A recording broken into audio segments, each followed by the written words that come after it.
আগামীকাল আপনারা সকলেই জানেন রাজ্য দেশে জুড়ে বিভিন্ন রাজ্যে মক ড্রিল অনুষ্ঠিত করার জন্য নির্দেশ দেওয়া হয়েছে কেন্দ্রীয় সরকারের পক্ষ থেকে। আমাদের রাজ্যের 31টি জায়গায় মক ড্রিল হবে বলেই জানতে পারা যাচ্ছে। কলকাতা সহ মোট 31টি জায়গায় মক ড্রিল হবে। মূলত পাকিস্তানের বর্ডার ও টার্গেট এলাকাগুলিতে এই মক ড্রিল করার কথা হয়েছে এবং যে সিভিল ডিফেন্স যে ডিস্ট্রিক্টগুলো রয়েছে গোটা দেশে 259টি ডিস্ট্রিক্টকে এর মধ্যে চিহ্নিত করা হয়েছে। তার মধ্যে আমাদের রাজ্যের 31টি জায়গা পড়েছে। কিভাবে হবে এই মক ড্রিল বিশদে জানবো। আমাদের সঙ্গে রয়েছেন আমাদের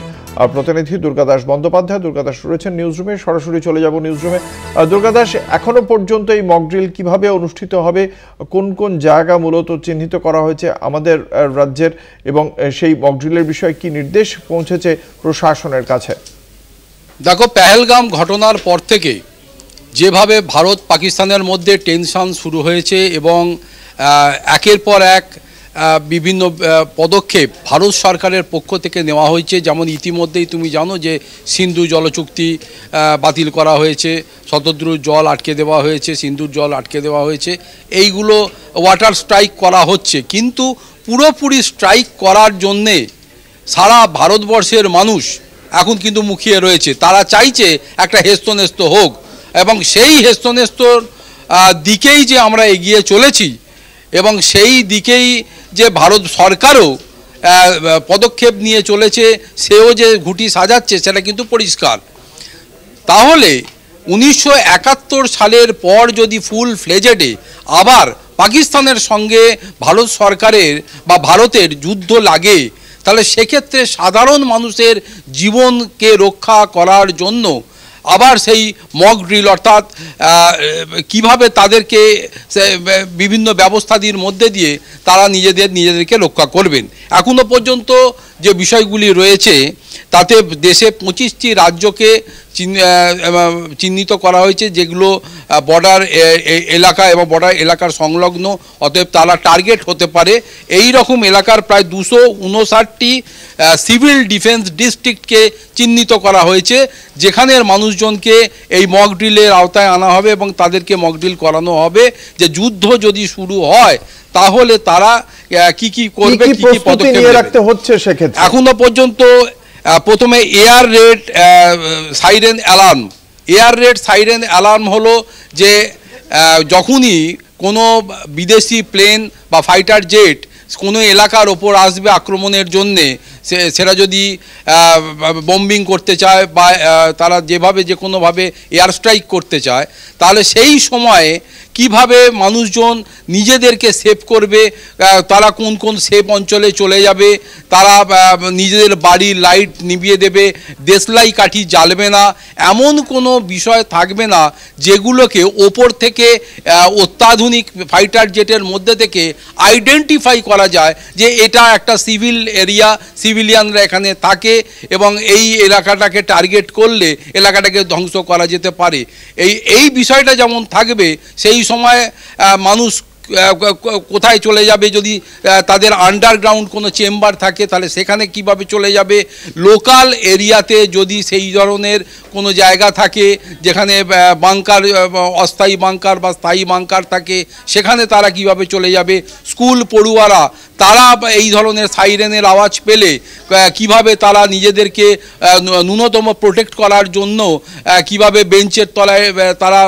ঢুকে যাবে, শুয়ে পড়বে, সেফ জোনে থাকবে, এই সব বিষয়গুলো শেখানো হবে। পাশাপাশি যেটা করা হবে যে ব্ল্যাকআউট জোন, ব্ল্যাকআউট যখনই এয়ার স্ট্রাইক হবে সেই সময়তে সাইরেন বাজানো হবে এবং তার সাথে সাথে এলাকায় ব্ল্যাকআউট করে দেওয়া হবে এবং বিদ্যুৎ সংযোগ করে দেওয়া হবে, যাতে কোনোভাবেই ওপর থেকে কোনো ফাইটার জেটের পাইলট কোনো এলাকাকে ম্যানুয়ালি ডিটেক্ট করতে না পারে যে এখানে কোনো ফুয়েল স্টোরেজ আছে বা সেখানে কোনো বিদ্যুতের সাবস্টেশন আছে বা বিদ্যুতের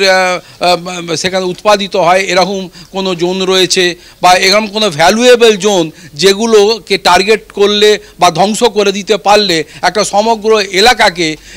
কোল্যাপস করে দিতে পারা যায়। পাশাপাশি এই যে ধরো বিভিন্ন রাজ্যগুলোতে নদীমাতৃক হওয়ার কারণে নদী পেরোনোর জন্য যে সমস্ত ভ্যালুয়েবল সেতুগুলো রয়েছে সেগুলোকেও তারা যদি টার্গেটের আন্ডারে আনে, তাই সেই এলাকাগুলিকে ব্ল্যাকআউট করে দেওয়ার মাধ্যমে যাতে তারা এই সমস্ত যে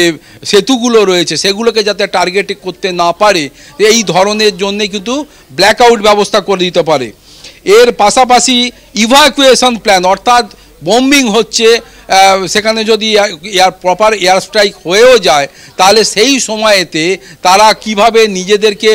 বাড়ি থেকে সরিয়ে নিয়ে অন্য কোনো সেফ জোনে, কোনো জঙ্গলের ধারে বা কোনো জায়গায় নিয়ে চলে যাবে। বলে রাখা ভালো যে আমাদের দেশে এখনো পর্যন্ত কিন্তু সেইরকমভাবে এই জায়গাগুলোতে যেটা বিদেশে আছে, যে বিদেশে বৈদেশিক শক্তির আক্রমণ থেকে বাঁচাবার জন্যে সাধারণ সিভিলিয়ানদের জন্যে আন্ডারগ্রাউন্ডে যে ব্যবস্থা, সেই ব্যবস্থা তারা করে রাখে, কিন্তু আমাদের দেশে এই ইনফ্রাস্ট্রাকচার এখনও পর্যন্ত পুরোপুরিভাবে তৈরি হয়নি। একমাত্র বলা যেতে পারে যে দিল্লি বা কয়েকটা মেট্রো শহরে যে মেট্রো রেল রয়েছে সেইখানে তাদেরকে পাঠানো হবে কিনা, তারা সেফ জোনে সেইটাকে সেফ জোন হিসাবে ব্যবহার করতে পারবে কিনা, এইটা আগামী দিনে আরও স্পষ্ট হয়ে যাবে। পাশাপাশি নর্দার্ন কমান্ড, ওয়েস্টার্ন কমান্ড এবং সাদার্ন কমান্ডকে যেহেতু অ্যালার্ট করে রাখা হয়েছে যে কোনো ধরনের পাকিস্তানের দিক থেকে যদি আক্রমণ হয় তারা সেটাকে ফেস করবে, এবং এটাও বলে রাখা ভালো যে ইস্টার্ন কমান্ডকে কিন্তু ইতিমধ্যেই জানিয়ে রাখা হয়েছে তারাও যাতে অ্যালার্ট থাকে। যদিও ইস্টার্ন কমান্ড কখনোই পাকিস্তানের এই যে বর্ডার এরিয়ার সংলগ্ন না হলেও, যেহেতু পাকিস্তানের সহযোগী দেশ হিসাবে বাংলাদেশ রয়েছে, এত বড় চায়নার যে তারাও সহযোগী হিসাবে ধরে নেওয়া হয় যে পাকিস্তানের সহযোগী হিসাবে চায়নার এত বড় বর্ডার রয়েছে, তাই ইস্টার্ন কমান্ডের আওতাধীন যে সমস্ত রাজ্যগুলো বা যে জেলাগুলো পড়ছে সেখানের মানুষকেও কিন্তু এই মক ড্রিলের আওতায় রাখা হচ্ছে, যে যখন পাকিস্তানের সঙ্গে যদি ফুল ফ্লেজেডে যুদ্ধ শুরু হয়ে যায় তারপর এদের সহযোগী দেশগুলো থেকে যদি কোনো ধরনের ন্যূনতম আক্রমণ হয় তাহলে সেই ক্ষেত্রে এই সংলগ্ন বর্ডার এরিয়া, যেহেতু পশ্চিমবঙ্গ প্রায় সমস্তটাই বর্ডার এরিয়া, ত্রিপুরার একটা বিশাল অংশ বর্ডার এরিয়া, আসামের বর্ডার এরিয়া রয়েছে, তাহলে সব মিলিয়ে এই অংশের মানুষরা যাতে নিজেদেরকে সিভিল ডিফেন্সের আওতায় আনতে পারে এবং তারা নিজেদেরকে প্রোটেক্ট করতে পারে, সেই বিষয়টার কথা মাথায় রেখেই কিন্তু সেখানেও মক ড্রিলের একটা কথা বলা হয়েছে। ফলে সব মিলিয়ে ইতিমধ্যেই মিনিস্ট্রি অফ ডিফেন্সের পক্ষ থেকে ফুল ফ্লেজেডে ওয়ারের জন্য 1971 সালের পর এত বড় একটা প্রস্তুতি নিয়ে তাহলে কি বিশেষজ্ঞরা কি মনে করছেন এই এত প্রস্তুতি নেওয়া হচ্ছে, তার মানে কি চরম সিদ্ধান্তের দিকেই এগোচ্ছে নয়াদিল্লি? দেখো, ইতিমধ্যে রাজনাথ সিং যে হিন্টস দিয়েছেন যে দেশের মানুষ, দেশের সংখ্যাধিক্য মানুষ যেটা চাইছে সেটাই হবে, আর এই মুহূর্তে দাঁড়িয়ে বলা যায় যে দেশের মানুষ চাইছে একটা হেস্তনেস্ত হোক পাকিস্তানের সঙ্গে। দিনের পর দিন তারা এই বর্ডার টেরোরিজমের মাধ্যমে সাধারণ মানুষকে এইভাবে যদি একের পর এক মারতে থাকে তাহলে এটাকে বন্ধ করবার জন্যে যদি সম্পূর্ণ বলপ্রয়োগ করতে হয় তাহলে সেটা করা হোক। আর এই কথাটা মাথায় রেখেই রাজনাথ সিং এদিকে বলেছেন যে দেশের মানুষ যেটা চাইছে সেটাই হবে, অর্থাৎ যুদ্ধেরই ইঙ্গিত তিনি দিয়েছেন। যুদ্ধ হওয়ার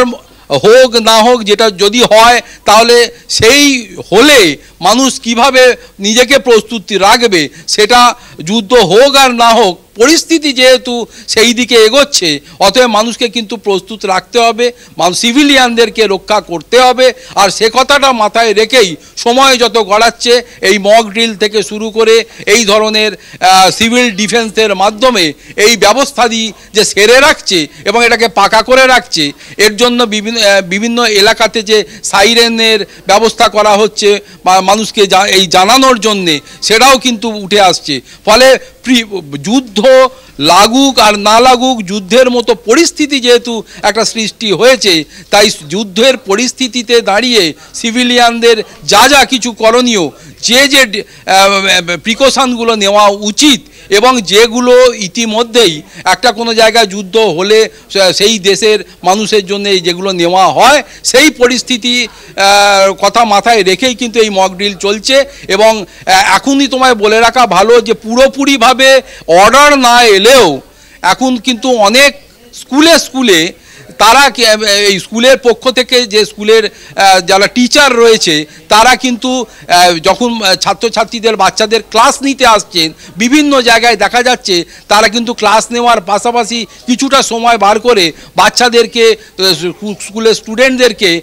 এই মক ড্রিলের বিষয়টাকে কিন্তু এখন থেকেই শেখাতে শুরু করেছে, যে যাতে অতি দ্রুত তাদের মগজে এটা ঢুকে যায় এবং তারাও নিজেদেরকে সেফগার্ড করার জন্যে এই ব্যবস্থাগুলি সম্পর্কে তারা অ্যাওয়ার থাকে। ফলে বুঝতেই পারছো যে আটঘাট বেঁধে কোমর বেঁধে এই যে ক্রমশই আমরা যুদ্ধের দিকে এগিয়ে চলেছি এটা কিন্তু বলা যায়। তবে যুদ্ধ যতক্ষণ না হচ্ছে ততক্ষণ হলফ করে বলা যায় না যে আদৌ যুদ্ধ হবে কিনা। তবে পরিস্থিতি যখন তৈরি হয়েছে তখন আমাদের প্রস্তুত থাকতে হবে, এটাই হচ্ছে বড় কথা। ধন্যবাদ। আমাদের সঙ্গে ছিলেন নিউজরুম থেকে আমাদের প্রতিনিধি দুর্গাদাস বন্দ্যোপাধ্যায়।